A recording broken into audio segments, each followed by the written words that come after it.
Que el nombre de Dios sea glorificado.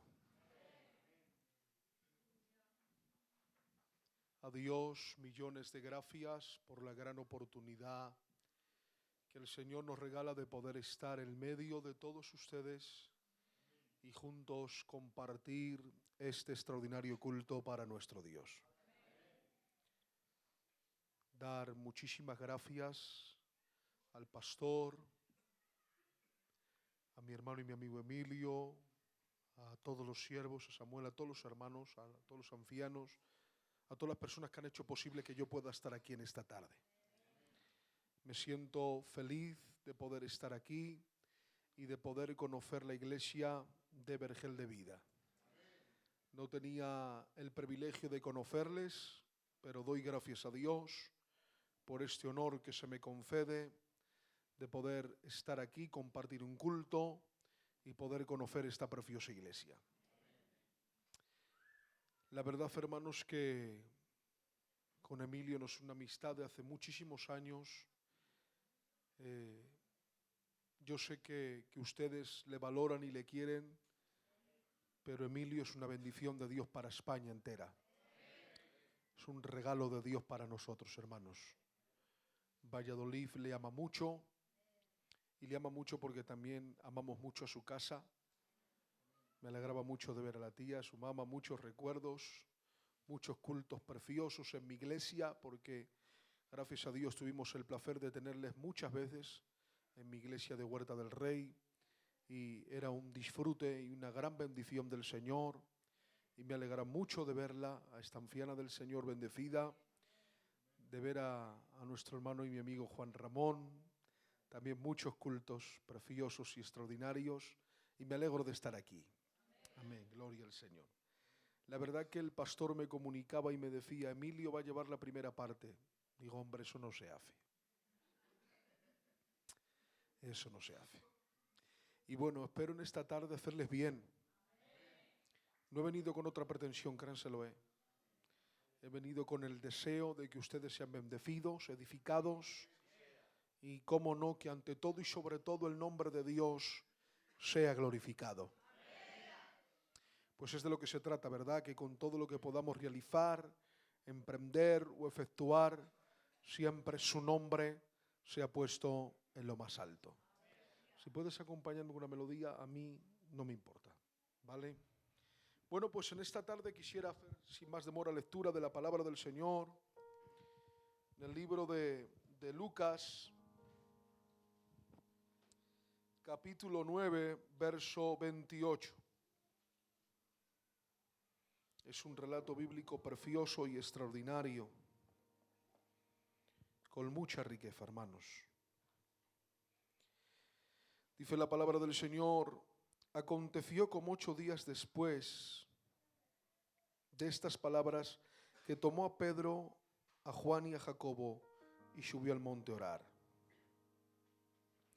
Y entre tanto que oraba, la apariencia de su rostro se hizo otra, y su vestido blanco y resplandeciente. Y he aquí 2 varones que hablaban con él, los cuales eran Moisés y Elías, quienes aparecieron rodeados de gloria, y hablaban de su partida que iba Jesús a cumplir en Jerusalén.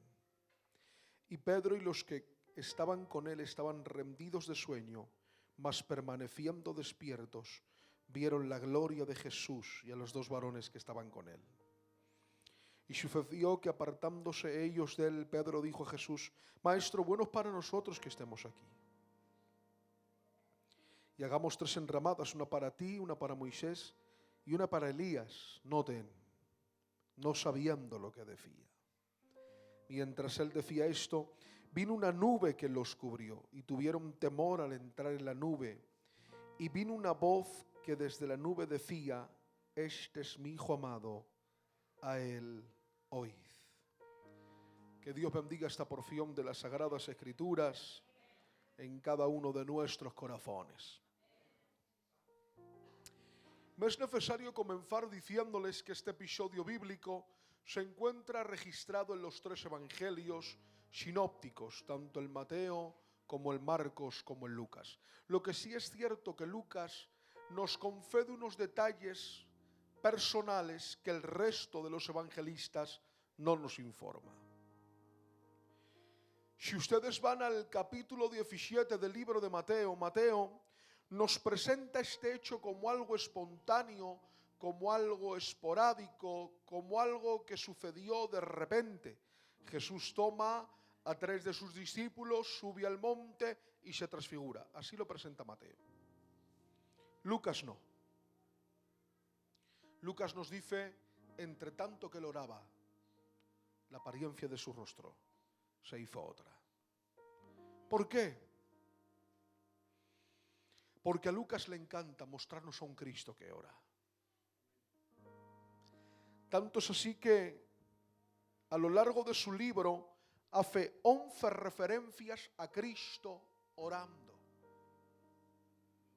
Algunas de ellas las podemos observar en Lucas 6:12, donde dice, y despidiendo a la multitud, se marchó al monte de los olivos para estar toda la noche orando a su Padre. Otra la podemos encontrar en el capítulo 21 y versículo 37, donde dice, de día predicaba en el templo, pero de noche se marchaba al monte de los olivos para estar a solas con Dios. Y dice el versículo 38, que es el resultado de este, y todo el pueblo madrugaba para ir al templo a escucharle hablar. En el capítulo 11 de este mismo libro aparece un discípulo anónimo para realizarle una petición. La petición no es enséñanos a predicar, ni tampoco enséñanos a hacer milagros, ni mucho menos a expulsar demonios como tú lo haces. La petición es enséñanos a orar como tú oras. ¿Por qué, hermanos? Porque Cristo amaba la intimidad. Tanto es así que alguien llegó a decir que posiblemente Cristo en los días de su carne pasó más tiempo de rodillas que de pies. Él amaba el secreto.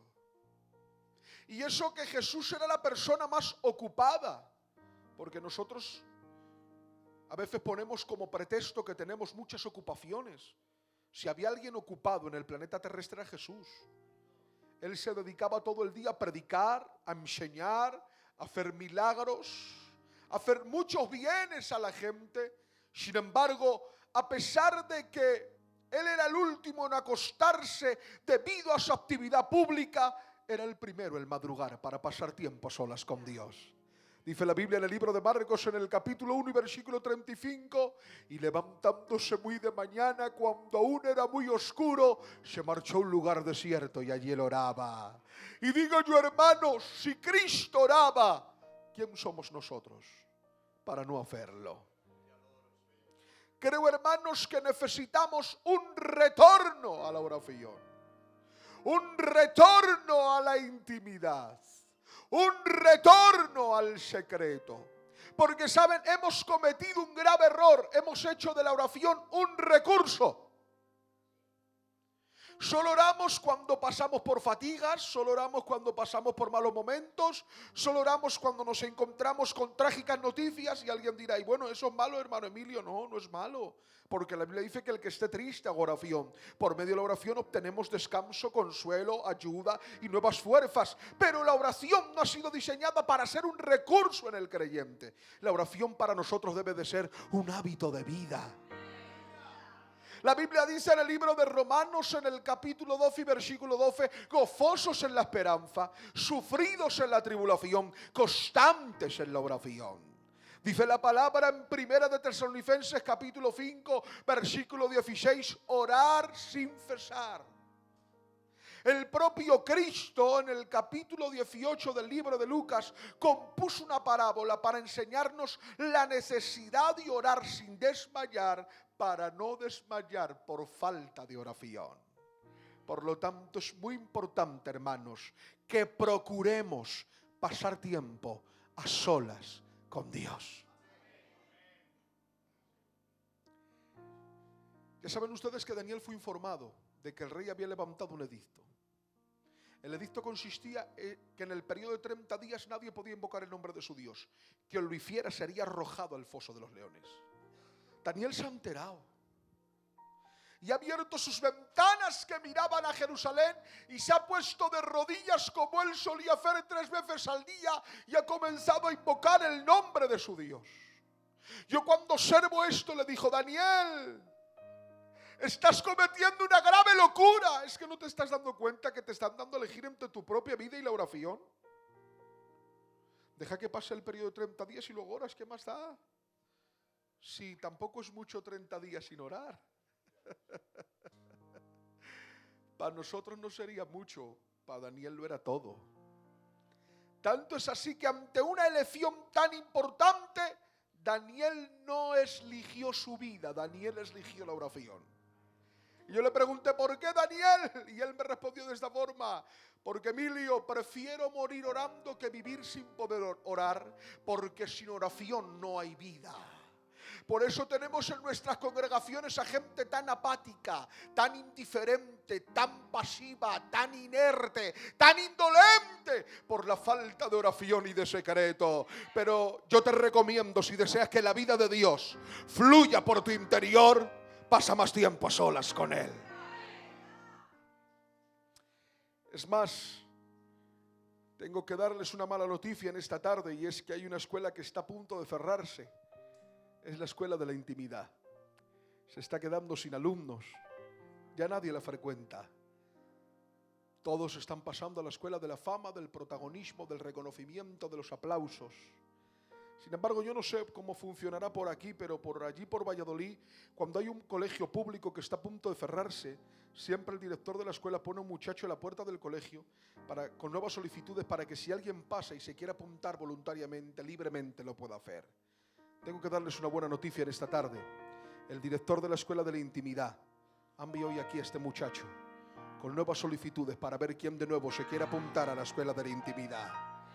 Eso sí, que te quede claro, porque aquí no jugamos con los sentimientos de nadie. En la escuela de la fama tu público serán los hombres, pero en la escuela de la intimidad tu espectáculo será el cielo.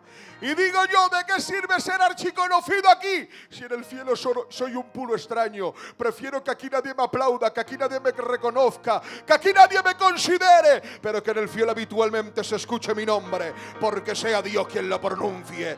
Como canta ese hermano, Dios no tiene favoritos, pero sí tiene íntimos.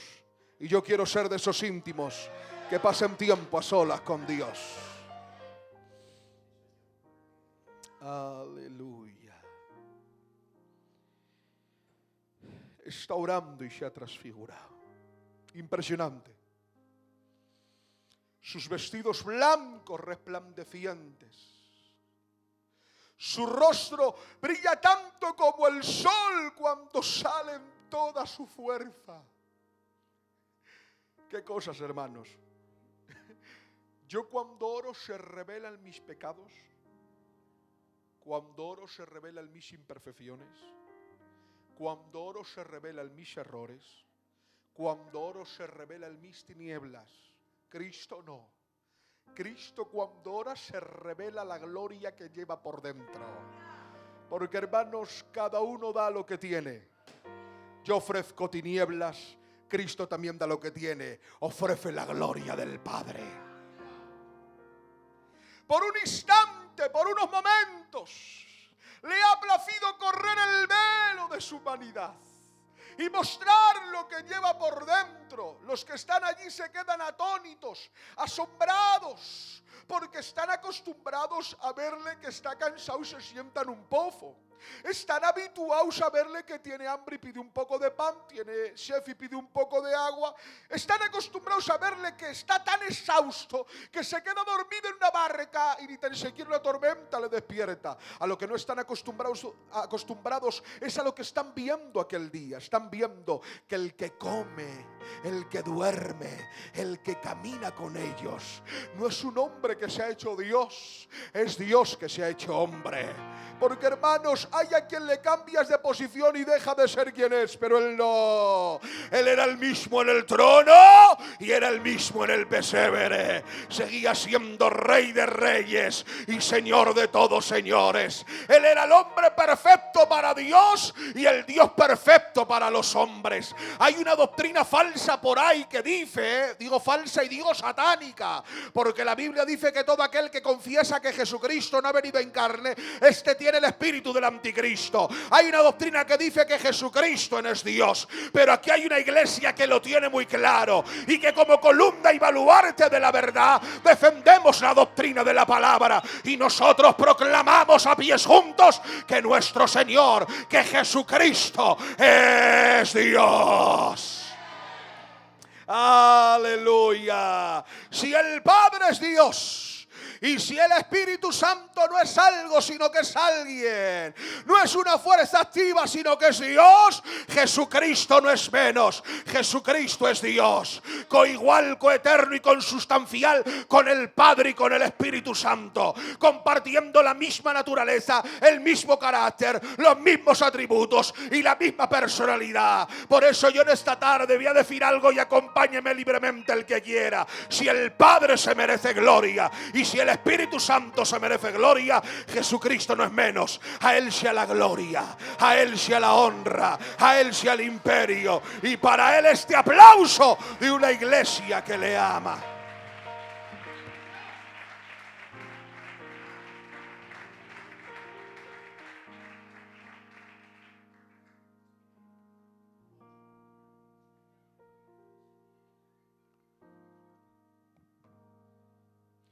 Pero claro, ahora surge una pregunta. La pregunta es: ¿por qué te transfiguras? ¿Para qué? ¿Cuál es el fin? ¿Cuál es el propósito? ¿Qué es una mera exhibición de tu gloria? ¿Que forma parte de un espectáculo? Les recuerdo que mi Señor no tiene que demostrar nada a nadie. Él no necesita impresionar a nadie porque Él mismo es impresionante. Entonces, pastor, ¿cuál es el motivo? ¿Por qué haces esto?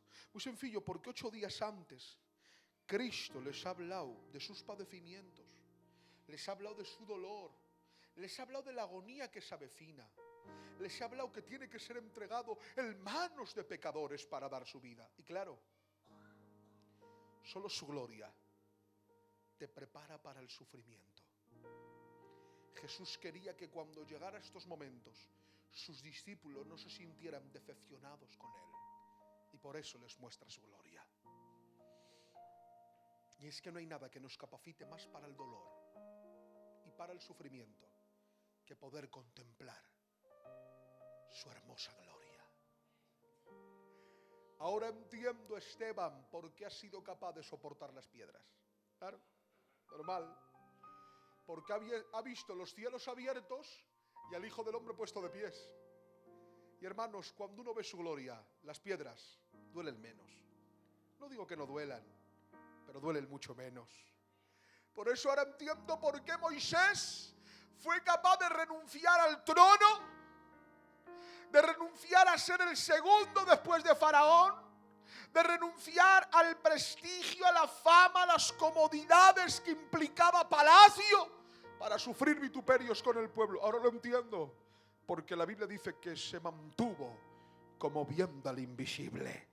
Y claro, cuando uno le ve a Él, el desierto agotador se vuelve más cómodo. Con Él sí que se puede caminar. Por eso creo, hermanos, que si algo necesitamos contemplar día a día y segundo a segundo, es su gloria. Porque su gloria nos habilita, su gloria nos capacita y su gloria nos prepara para poder enfrentar el dolor, las frustraciones y el sufrimiento. Pero por si pareciera poco todo lo que estamos observando y hablando, en aquel monte también aparecen dos más. Aparece por un lado Moisés y por otro lado Elías. Ya saben ustedes lo que representa en cada uno. Moisés representa la ley, Elías representa a los profetas. Pero como les decía al principio, hay cosas que nos cuenta Lucas que el resto de los evangelios no nos cuentan. Y aquí Lucas nos dice que hay una conversación entre estos tres. Jesús se pone a hablar con Moisés y con Elías. ¿Y de qué habla? De la forma en la que tenía que partir en Jerusalén. Miren, hermanos, yo sé que ustedes aquí tienen siervos preciosos, grandes expositores de la palabra, como puede ser su siervo y muchos más. Yo he tenido el privilegio, como ustedes, de escuchar a gente predicar acerca de la cruz. He tenido el honor de escuchar predicar al tío Tucho predicar de la cruz.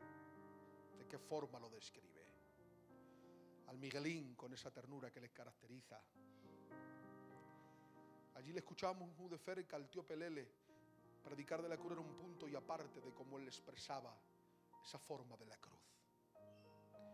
Pero pregunto, iglesia, porque no lo sé, ¿qué tendría que ser escuchar a Jesús predicar acerca del plan de redención? Porque aquí quien está predicando de la cruz es Cristo propio.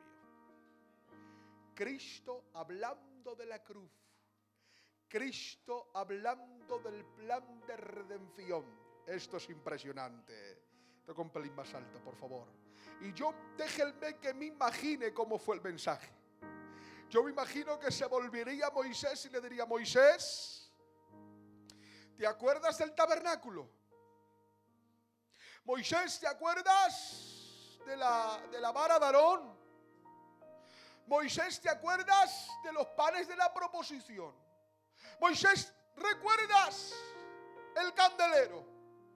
Moisés, ¿te acuerdas de la fuente del lavacro? Moisés, ¿te acuerdas del grueso velo que dividía el lugar santo del lugar santísimo? Moisés, ¿te acuerdas del sacerdote?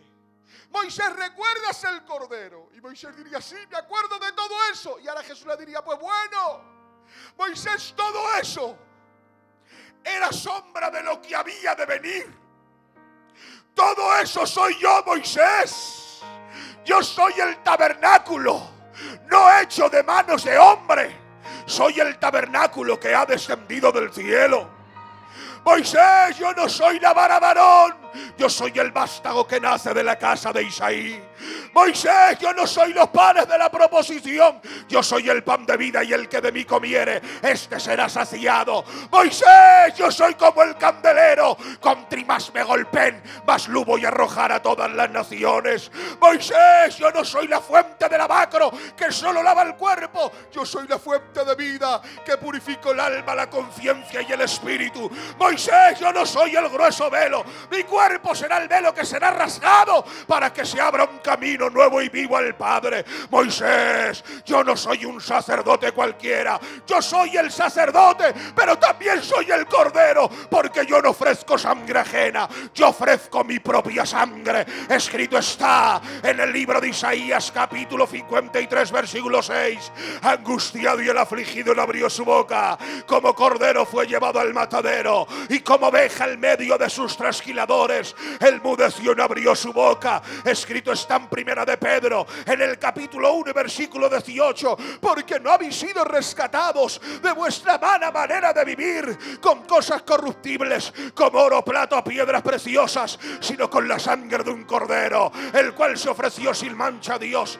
destinado desde antes de la fundación del mundo, pero manifestado en estos postreros tiempos. Escrito está en el libro de Primera de Juan, capítulo 2, versículo 2: Él ha sido hecho nuestra propiciación, y no tan solo de nosotros, sino también de todo el mundo. Escrito está en Segunda de Corintios, en el capítulo 5 y versículo 21: al que no conoció pecado, pero que por nosotros se hizo pecado, para que nosotros fuésemos hechos justicia de Dios en él. Escrito está en el libro de Juan, en el capítulo 1 y versículo 29: he ahí el Cordero de Dios, no que tapa, no que cubre, sino que quita el pecado del mundo. Hermanos, Cristo fue el recipiente sustitutivo donde se derramó la ira de Dios con el fin de satisfacer las justas demandas de un Dios santo. Nadie podía complacer el paladar exquisito de la justicia de Dios, por cuanto todos habían pecado. Patriarcas habían desobedecido, reyes habían pecado, profetas habían manchado, pero ya que nadie podía podía complacer este paladar exquisito, Dios decidió pagarse a sí mismo mediante la sangre de su Hijo Jesucristo. Y yo digo algo en esta tarde: al Cordero sea la gloria, sea la honra, sea la alabanza, sea el imperio y sea la adoración.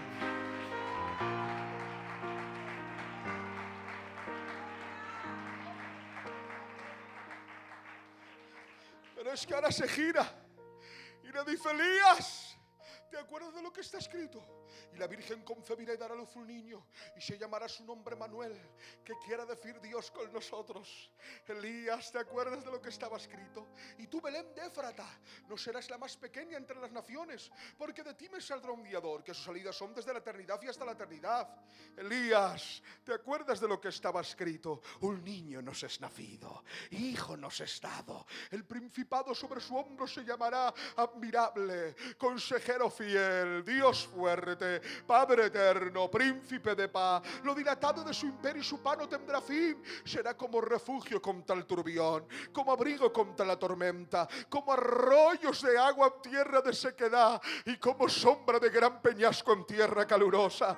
Elías, ¿te acuerdas de lo que estaba escrito en Génesis 3:15? Y pondré enemistad entre tu simiente y la simiente de la mujer. Tú le herirás en el carcañal, pero él le pisará la cabeza a la serpiente. Y Elías diría: lo recuerdo. Y Jesús le diría: pues bueno, Elías, yo soy el espíritu de la profecía y el cumplimiento de ella, pues escrito está en Gálatas 4:4. Y llegando el cumplimiento de los tiempos, Dios envió a su Hijo en semejanza de carne para cumplir con lo que estaba escrito bajo la ley. Escrito está en el libro de Hebreos, en el capítulo 2 y versículo 11: porque a él no le plació socorrer a los ángeles, sino que socorrió a la descendencia de Abraham y participó de carne y de sangre para liberar por medio de la muerte al que tenía el imperio de la muerte, esto es al diablo. Hermanos, Cristo es el cumplimiento de todas las profecías. Tengo que darles una buena noticia y espero que les alegre la tarde. Él dijo que moriría y murió. Dijo que resucitaría y resucitó. Dijo que nacería y nació. Y ha dicho que viene y ni todos los infiernos juntos le pueden detener.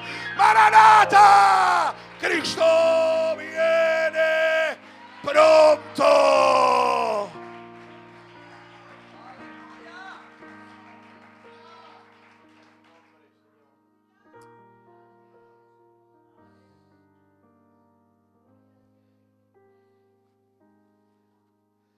Ahora bien,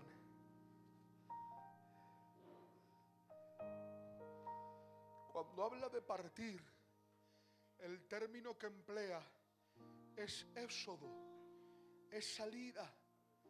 Estaba diciendo Jesús a Moisés: Moisés, va a haber otro éxodo, va a haber otra salida, pero en esta ocasión no es de los hebreos de Egipto. En esta ocasión es la liberación de todos aquellos que me reciban como su Señor y Salvador. Pues escrito está en Juan 8:36: si el Hijo os libertare, verdaderamente seréis libres. Me encanta ese verdaderamente, porque el pecado ofrece una falsa libertad. Te hace creer que eres rey cuando realmente eres esclavo, y te hace creer que eres señor cuando realmente eres siervo. Pero te aseguro que como te encuentres con el Hijo de Dios, tus cadenas se rompen, los yugos se pudren y vas a ser libre.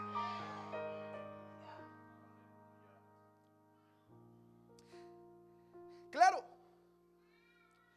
hay que ponerse, Emilio, hermanos, Juan Ramón, hermanos, hermanas, siervos, hay que ponerse en el lugar de Pedro. Pedro dice: ¿cuándo vamos a tener otra visita así? Jesús y encima Moisés y Elías. Válgame.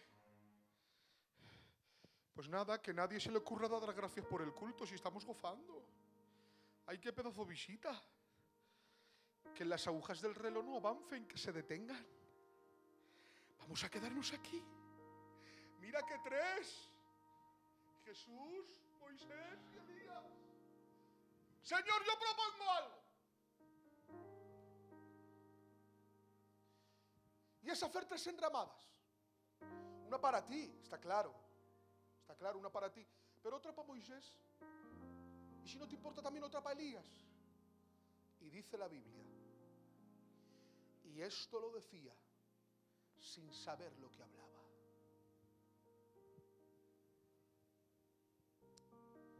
Miren, hermanos, yo creo que estos dos hombres eran dos santos hombres de Dios. Tanto Moisés como Elías eran dos grandes hombres de Dios. ¿Qué podemos decir de Moisés, verdad? Dijo Dios: mira, Moisés, si no te importa te entierro yo. Yo te hago el culto de despedida y yo te entierro. Porque como te encuentren, levantan tu cuerpo y te adoran. Y no quiero. Te voy a enterrar yo. Y dice la Biblia: y le despidió Dios con oráculos de su boca. Hay otra versión que dice, otra traducción que dice: y le despidió Dios con besos de su boca. Increíble. Sin entrar en el trasfondo histórico y teológico que lo hay un trasfondo histórico y teológico, sin entrar en eso, permítanme que repare un momento cuando Moisés golpea la roca y Dios le dice: ¿acaso golpea la roca cuando la tenías que hablar? Ya no entras en la tierra. Yo cuando leí esto dije: Señor, ¿no te has excedido un poco? Que ha sido un arrebato, pero el hombre lleva todo el rato aguantando a la nación. Déjale entrar. Y el Señor me dice: no te equivoques, Emilio. Como líder yo le tengo que corregir, porque si se lo permito a este, tengo que tolerárselo al resto. Entonces, como líder le disciplino, pero como hijo, cuando muere le beso. Porque a veces Dios prefiere perderte como líder si así te recupera como hijo. Porque es más importante ser hijo que ser pastor. Es más importante ser hijo que ser predicador. Es más importante ser hijo que cantar. Ser hijo, no hay precio en la tierra para pagarlo, por eso se tuvo que pagar desde el cielo. Entonces todos estamos de acuerdo que Moisés era un santo hombre de Dios. ¿Y de Elías qué decimos? Dijo el Señor: tú ni te mueres, te vienes conmigo. Te llevo yo conmigo sin conocer muerte. Qué dos santos hombres de Dios, ¿verdad? Pues fíjense ahora esto. Esta pregunta que yo me hacía: si ante los santos, como eran estos dos hombres, si ante los santos el cielo se ofende cuando lo queremos poner al mismo lugar que Jesús, ¿qué no sentirá el cielo cuando lo que no es tan santo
¿Puede ser?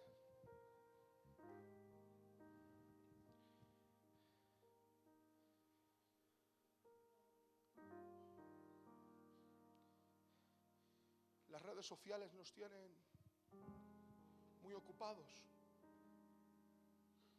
Te pasas el día frente a Facebook, TikTok.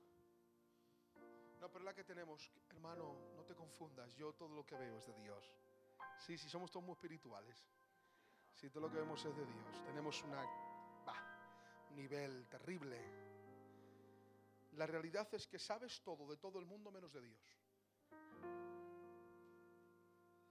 Sabes la vida del fulano, del perantano, lo que hace aquel, y de Dios no sabes nada. Pero hace poquito me encontré con un término que ustedes conocen. El apóstol utiliza dos términos. Dice aprovechar el tiempo y hay otro que dice redimiendo. ¿Cómo redimir? Yo cuando lo estudiaba un poquito, es el verbo sagorafo, cuando dice sacar a un mercado un esclavo. Digo, ¿un esclavo? El tiempo no lo entiendo, Señor. Y el Señor me decía, sí, es que a veces inconscientemente esclavizamos nuestro tiempo. Has esclavizado tu tiempo a algo.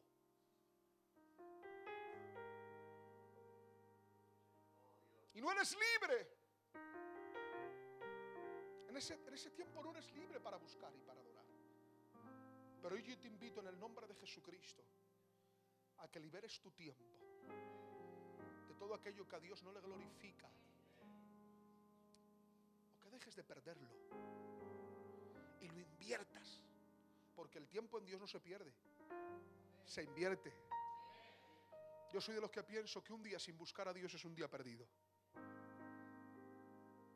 Yo quiero invitarles a que demos a Dios el primer lugar en nuestra vida.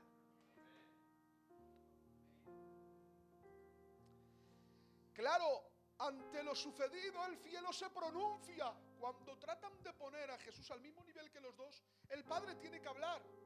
Que me corrijan mis hermanos, yo he visto al Padre hablar dos veces.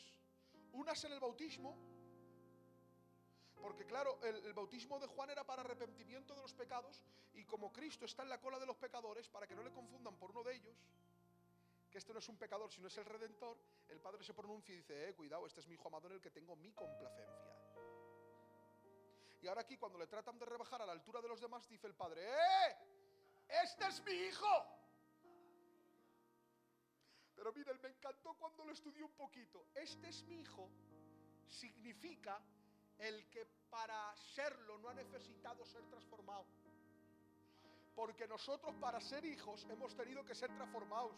Cristo no, Él es el hijo de siempre. Este es mi hijo, a Él oís. Permítanme que realice un pequeño paralelismo con aquel momento donde el rico está en el Hades, alza sus ojos y le dice, Padre Abraham, deja que vaya a predicar a mis hermanos que tengo 5 para que no vengan aquí, al mismo lugar donde yo estoy. ¿Y qué le dice Abraham? La ley y los profetas tienen, a ellos escuchen. Pero ahora el Padre ya no dice ni la ley ni los profetas. Ahora el Padre dice, a él oíd. ¿Por qué? Porque Cristo es la revelación perfecta del Padre. La Biblia dice en Juan 1:18, a Dios nadie le ha visto jamás, pero el Hijo que estaba en el seno del Padre nos lo ha dado a conocer. Dice la palabra en Juan 1:14, y aquel verbo fue hecho carne y habitó entre nosotros. Y vimos su gloria como la del unigénito del Padre, y Él estaba lleno de gracia y de verdad. Oh, gloria a Dios. Dice en 1 de Juan capítulo 1 versículo 1, en lo referente a lo tocante al verbo de la vida, le hemos oído, le hemos visto y le hemos palpado. Impresionante. El que en la eternidad no tenía ni imagen ni forma, ha venido a lo temporal, ahora tiene imagen, ahora tiene forma. ¿Qué digo que tiene forma? Tiene ojos, tiene boca, tiene oídos, tiene piernas, tiene corazón, tiene pulmones. La palabra se ha hecho carne y ahora está recorriendo aldeas, ciudades y pueblos. Ha entrado la palabra en una casa y dice la Biblia, ni aun en la puerta cabía la gente. Ha ido la palabra al lago de Genesaret, un lugar que ya saben ustedes que era un paisaje hermoso que servía de inspiración para los hombres, y el paisaje ha quedado eclipsado porque la palabra se ha puesto en el medio y la gente ha dejado de mirar a lo que tiene alrededor para golparse sobre él. Hermanos, el gran coloso de la doctrina llamado Pablo se tiró un día más de la cuenta predicando y uno se le durmió y se le mató, pero Cristo se tiró 3 días predicando con sus 3 noches y no registra que nadie se cansara, se fatigara o se marchara. ¿Por qué? Porque Cristo era la palabra encarnada. Él no era la palabra pensada, ya que no quedó oculta en la mente de Dios, era la palabra expresada, ya que por medio de él hemos podido conocer al Padre. La Biblia dice en el libro de Hebreos capítulo 1 versículo 1, Dios, habiendo hablado muchas veces y de muchas maneras a los padres por medio de los profetas, en este tiempo nos ha hablado a través del Hijo, el cual es la misma imagen del Dios invisible y el mismo resplandor de su gloria. Cuando habla de imagen es el apaugasma de Dios.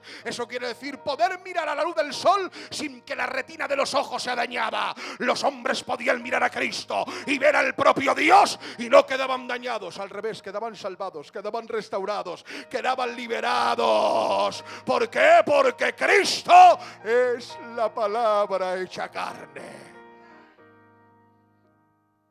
Y ahora dice el Padre, a él oíd. ¿Y cómo hago para escuchar a Jesús? Habrá gente que diga, hermano Emilio, yo no he alcanzado ese nivel espiritual como para escuchar la voz audible. Déjenme que les recuerde 2 formas. Ya lo saben ustedes. Una es por medio de la palabra. ¿Quiere usted escuchar la voz de Dios? Lee la Biblia. Alguien dijo, ¿quieres escuchar a Dios? Lee la Biblia en alto.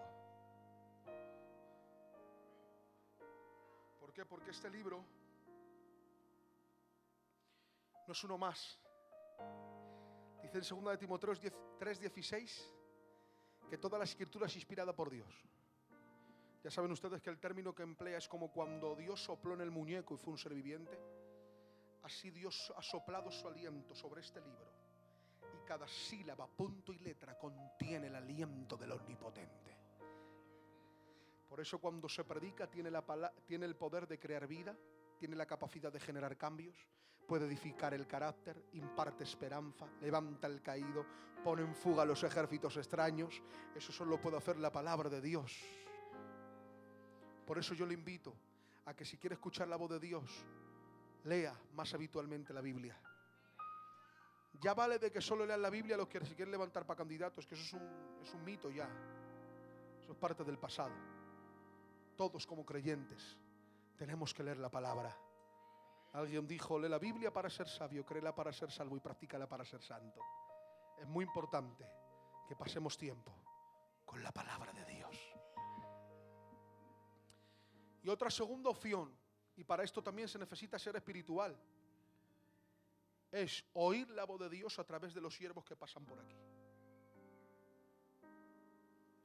Hay quien cree que solo se necesita nobleza para predicar. La Biblia dice que los de Berea escudriñaban las escrituras con nobleza, porque si se necesita nobleza para predicar, no menos para escuchar. Porque hay gente que escucha y escucha con mucha doblez. Mira, lo dice por mí, se ha enterado de lo que me ha pasado y por mira, me lo retrae en el culto. Dímelo sola, no me lo digas desde el púlpito. Que no es el hermano, que es el Dios que habita dentro de ti, que te conoce perfectamente. Te corrige, te enseña, te guía. Hermanos, que no somos nosotros los que hablamos cuando subimos por aquí, que es el Espíritu Santo el que habla a través de nosotros. Que ustedes saben como yo, que yo lo he visto, he visto a gente que se gana la vida hablando, que ha subido por aquí y se ha quedado mudos, sin poder hablar. Pero también he conocido analfabetos que han pasado por aquí, con el poder de Dios, iluminados por su Espíritu, nos han traído misterios que teólogos durante años no han podido conocer. ¿Por qué? Porque no somos nosotros los que hablamos, es el Espíritu Santo el que habla a través de nosotros. Por eso, por favor, por medio de las Escrituras y por medio de cada siervo, ponga oído a la palabra de Dios, a su voz, porque hay alguien que le interesa que no pongas oído. Porque bien sabe él que como te caiga una semilla de la palabra, no vuelves a ser la misma persona. porque esta es la única semilla que no es estéril. Esta siempre produce resultados. Por eso pon oído a la voz de Dios, porque el que le escucha, por torpe que sea, no se extraviará. Porque permítanme que les recuerde algo con mucho gozo. Vergel de vida, aquí no depende de la capacidad del que sigue, sino de la categoría del que guía. Si fuera de la capacidad del que sigue, hace tiempo ya nos hubiéramos marchado, porque nosotros nos perdemos muy rápido. Pero aquí no depende de la capacidad del que sigue, sino de la categoría del que guía. Y digo yo, si hay un buen guía, ese es el Espíritu Santo y la palabra. Por eso, si queremos ir al cielo, y si queremos seguir las huellas del príncipe de los mártires y cada día conocerle más de cerca, vamos a oír su voz. ¿Cuántos desean oír su voz? Pueden levantar su mano, cerrar sus ojos y dirle: Señor, yo quiero escuchar tu voz por medio de tu palabra, por medio de tus siervos. Quiero que seas tú quien me guíe. Quiero que seas tú quien me enseñe. Quiero que seas tú quien me direccione. Quiero escuchar tu voz, Señor. Quiero escuchar tu voz. Oh, gloria a Dios. Gloria a Dios. Nos interesa oírle a Él. Oh, sus ovejas oyen su voz y le siguen. Aleluya. Te adoramos a ti. Te adoramos a ti. Hay un trocico de alabanza que se está cantando mucho últimamente y me gustaría que en esta noche se convirtiera en una petición para todos nosotros. ¿Qué tal les parece si le decimos: solo di una palabra y todo cambia, y todo cambia? Solo di una palabra y todo cambia, y todo cambia. Lanza una palabra sobre mi familia, lanza una palabra sobre mi casa, lanza una palabra y todo cambia. Díselo, lanza una palabra sobre los enfermos, lanza una palabra sobre la iglesia, lanza una palabra y todo cambia. Solo di una palabra. Díselo, iglesia. ¡Qué bien!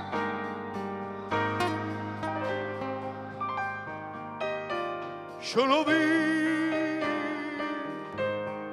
una palabra y todo cambia, y todo cambia. Palabra de Dios y vino mensaje, sanó mi dolor, cambió mi lenguaje, cambió mi interior. El real linaje, palabra de Dios, díselo, palabra de Dios. Y vino mensaje, sanó mi dolor, cambió mi lenguaje, cambió mi interior. El real linaje, palabra de Dios. Solo di una palabra. ¡Oh, que la digan! Y todo cambia. Y todo cambia. ¡Dila, Padre! Solo di una palabra y todo cambia.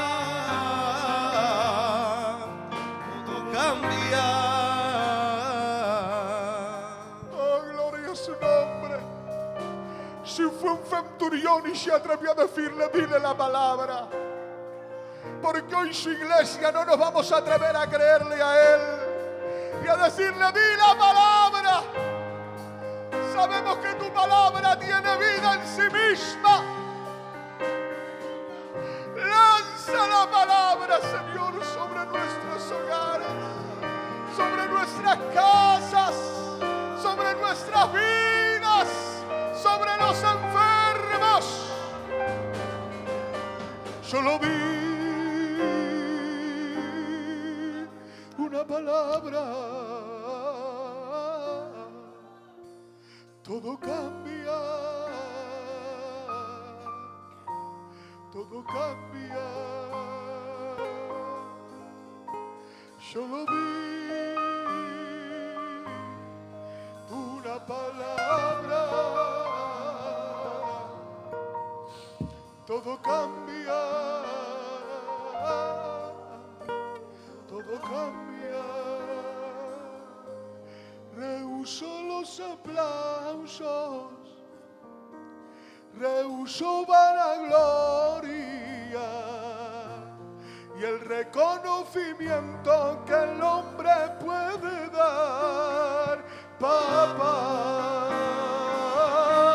el título de hijo vale más que todo lo que el hombre puede dar. Espíritu de adopción por el cual gritamos, papá. Quiero darte la gloria, papá. ¿Cuántos se la quieren dar en esta noche? Quiero darte la gloria, papá. Quiero darte la gloria, papá. Quiero darte la gloria, papá. Te adoramos a ti, Señor. Te adoramos, te adoramos, te adoramos, te adoramos. Gloria a tu nombre, gloria a tu nombre, gloria a tu nombre.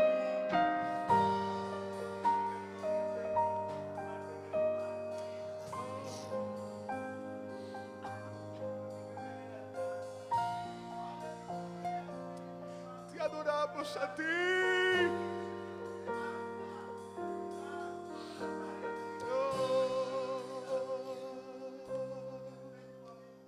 A Él,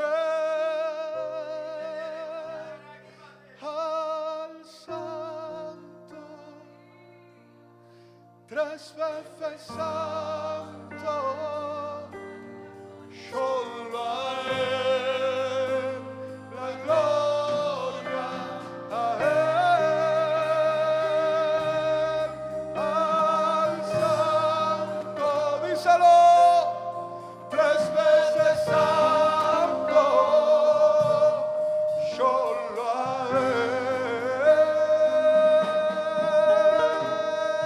Cuando veo tu majestad, tu poder ilimitado, tú creaste el universo, lo sostienes en tus manos, nadie se proclama a ti, ni huracanes ni tornado, ni las aguas del abismo son como el crucificado, nada se compara a ti, ni huracanes ni tornado, ni las aguas del abismo son como el crucificado. A Él, al Santo, 3 veces santo, solo a Él la gloria, a Él, al Santo, 3 veces